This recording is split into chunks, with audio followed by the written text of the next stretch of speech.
nggih saiki nggih. Mboten keras. Ngerti-ngerti kok 50 ya. Ya gitu sebentar itu nggih.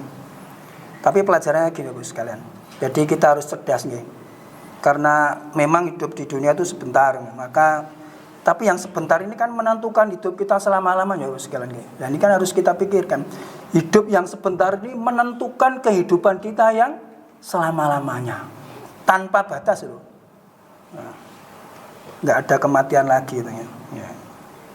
Maka penting untuk kita sering bertafakur gitu nggih, mumpung masih puasa gitu. Dan kita diberikan karunia Allah untuk bertemu dengan Ramadan, salah satu bulan yang mulia, waktu-waktunya penuh dengan kemuliaan. Ini bosen mboten jenengan?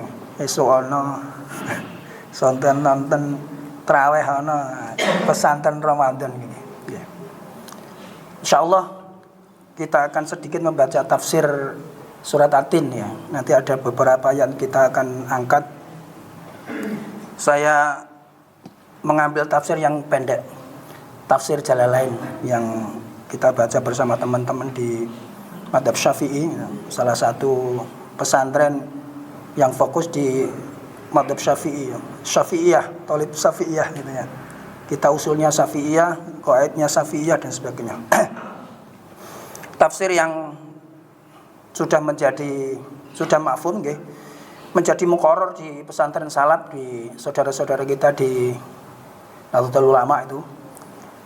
Ini salah satu muqarrar ya, kitab panduan utama tafsir Jalalain itu ya. Karangan dua ulama besar, Jalaluddin Mahali gurunya. Beliau itu mengarang mulai dari surat Al-Fatihah langsung meloncat, Pak. Surat Al-Kahfi, Anas. Enggak tahu tuh alurnya gimana. Kemudian beliau meninggal, diteruskan oleh murid beliau Jalaluddin As-Suyuti. Jalaluddin As-Suyuti menulis mulai dari surat Al-Baqarah sampai dengan Al-Isra. Dan beliau itu menulis Al-Baqarah sampai Al-Isra cukup dengan membutuhkan waktu 40 hari. Masya Allah. Ulama seperti itu. Sebentar itu sudah mendapatkan karya. Saya pernah baca bersama teman itu, Ibnu Taimiyah itu mengarang Aqidah Wasithiyah itu cuman sekitar berapa jam gitu, Pak. Masya Allah gitu. Kita itu gimana itu? Udah bertahun-tahun nggak punya karya itu ya. Maka penting untuk kemudian kita sering tafakur gitu. Kita akan sedikit membaca ayat yang insya Allah kita ambil pelajaran. Karena waktu kita sedikit itu harus memanfaatkan waktu secukupnya. Ya, kemudian kan kita akan tua gitu ya. Kalau tua itu biasanya berkurang gitu ya. Tenaga ya berkurang, pikirannya berkurang, duit ya kurang sih. Sebagainya kurang. Tapi ada orang-orang yang tua sudah tidak mampu tapi tetap produktif dalam beramal. Lah ini harus kita belajar itu. Oke. Kita ambil di surat gini, di ayat ya, kalau kan watin, bismillahirrahmanirrahim, watini wazaitun ya, demi buah tin dan zaitun, kata beliau al-ma'kulaini, dua buah yang bisa dimakan, yang dua buah yang bisa dimakan gitu ya. Atau kata beliau Jabal Fisyam, Jabalaini Fisyam, dua gunung di Syam gitu ya. Waturisin itu al-jabal kalamallahu Musa gitu. Gunung Turisin itu, Tursina itu ketika Allah berfirman berkata langsung kepada Musa, wa hadzal baladil amin, dan demi kota yang aman, kota Makkah. Nah, luar biasa ya. Ya, kalau sudah di sana insya Allah kangen lagi untuk ke sana gitu ya. Karena suasana ya pengennya ibadah gitu ya. Karena nilainya ibadah luar biasa. Laqad khalaqnal insana fi ahsani taqwim. La itu kalimat taukid untuk menegaskan. Laqad sungguh berarti qad kan sungguh kalimat taukid. Khalaqnal insana, ya, kami ciptakan manusia itu dari sebaik-baiknya bentuk. Kata beliau Jalaluddin Mahal itu ta'dilu suratihi, keseimbangan bentuknya. Tangannya ya kanan dan kiri. Ini maksudnya ghalib ya, secara umumnya begitu ya. Secara mayoritas begitu nggih. Walaupun ada kemudian Allah menguji sebagian saudara kita dengan mungkin yang lain gitu ya. Tapi secara umum takdilu surotiyat maksudnya ada keseimbangan. Tangan kanan dan kiri itu ya sama gitu ya. Kaki kanan dan kiri itu sama nih. Ada keseimbangan. Ya ini dua ayat ini yang kemudian akan kita lebih tekankan. Summa radatnahu asfala safilin. Kemudian akan kembalikan kepada tempat yang serendah-rendahnya. Kalau dalam itu arti harfiah itu neraka, serendah neraka. Tapi beliau Jalaluddin Mahalli itu menafsirkan gini. Itu adalah kinayah. Kinayah itu bukan makna yang sharih begitu ya. Mana sharih, makna sempalan gitu. Jadi kalau kita belajar fikih munakahah putih nikahan itu ada talak secara sharih gitu, anti tolek atau ada talak secara kinayah. Contohnya ya kowe bali ning omahe ibumu wae. Nah, ini kinayah. Itu harus disertai dengan niat.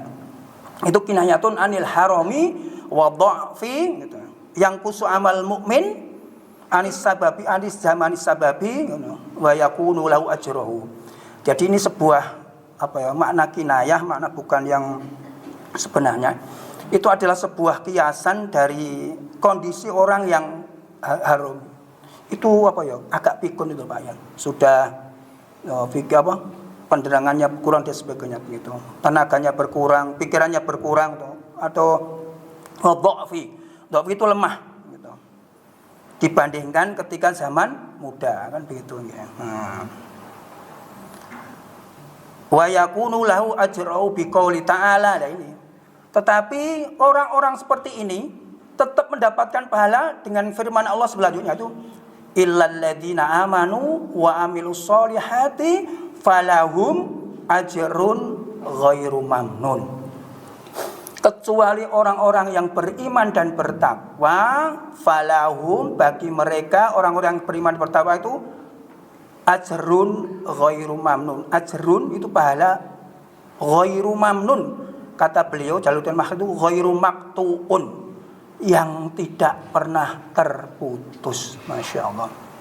Okay. Kemudian beliau menukil sebuah hadis di riwayat Abu ini kalau nggak salah. Idza balagal mu'minu minal kibari ma yu'jizuhu anil amali kutiba lahu kana ya'malu. Jika seorang mukmin itu sampai kepada usia tua, ma yu'jizuhu anil amali, sesuatu itu menyebabkan dia tidak mampu untuk berbuat, maka kutiba lahu kana ya'malu, maka orang seperti itu tetap diberikan pahala yang tidak pernah putus. Masya Allah, luar biasa Bapak Ibu sekalian. Maka mumpung kita masih sehat, masih kuat berangkat ke masjid, masih tiap hari bisa baca Quran, bisa sedekah, silaturahmi dan sebagainya, maka kita manfaatkan waktu yang sedikit ini untuk kemudian menabung gitu ya. Kalau orang sudah punya kebiasaan setiap hari datang ke masjid, setiap hari baca Quran, ketika sudah tua bahkan pikun mungkin ya, tidak mampu lagi, maka dia tetap dihukumi tetap mendapatkan pahala berangkat ke masjid, sholat jamaah. Kenapa? Ya karena dia beramal soleh gitu. Karena kondisinya itu memujabkan dia tidak kemudian bisa datang ke masjid. Nah ini Bapak Ibu sekalian, luar biasa, itu karunia dari Allah.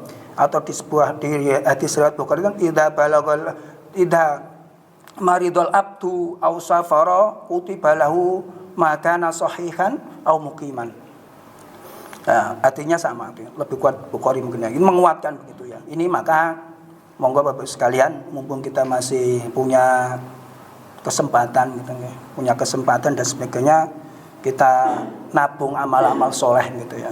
Sehingga ketika kita tua itu masih punya punya amal yang kemudian terus akan mendapatkan pahala. Ini bentuk rahmat dari Allah SWT. Karena Allah berfirman dalam satu suratnya, lupa saya.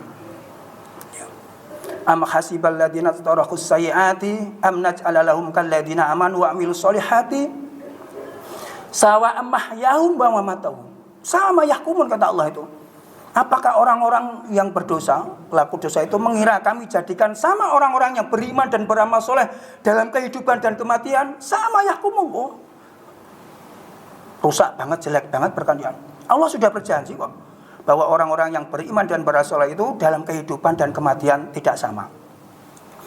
Maka kula itu paling nggak setuju kalau pengumuman orang yang meninggal itu Bapak sekalian. Sampun katimban dalam sowan wonten ngasot padha wae kabeh. Selamat jalan. Wah, makanya orang ning kuburan iso ngekek-ngekek, tertawa dan sebagainya itu karena ya dibahasakan sowan gitu ya. Wong mati itu dibahasakan sampun sowan, kok penak banget apa. Padahal ayatnya itu kan sangat jauh itu ya. Wan nasyiati gharqa wan nasyitati nasta. Demi malaikat yang mencabut nyawa dengan keras dan demi malaikat yang menyambut nyawa dengan lemah lembut ya. Sing mabuk mati ya sampun katimbalan dalam sowan piye to. Nah, itu padha mawon gitu ya. Sehingga orang itu nek ngrungokke wong mati itu ya iso tertawa dan sedaya wong sowan kan gitu. Gitu. Sowan gitu ning kuburan iso ngekek-ngekek dan sebagainya ngangkat jenazah itu. Itu dulu pernah terjadi loh ya. Saya kalau nggak salah itu Ustadz Salim Al-Filah gitu ya. Itu beliau ketika ziarah takziah di Ustadz Muin di Solo itu kan. Beliau itu sempat difoto tuh teman sama nguyu itu. Wah, itu dibully sama netizen itu. Luar biasa itu ya. Ustadz kan begitu, Ustadz besar itu ya. Jadi begitu ya. Itu ya. Memang nggak boleh kita ketika takziah itu kemudian tertawa-tawa dan sebagainya itu. Ya. Maka Rasulullah itu ketika ada orang yang meninggal dia punya utang nggak mau nyolati. Wow, senyolati kowe wae. Itu bentuk apa ya?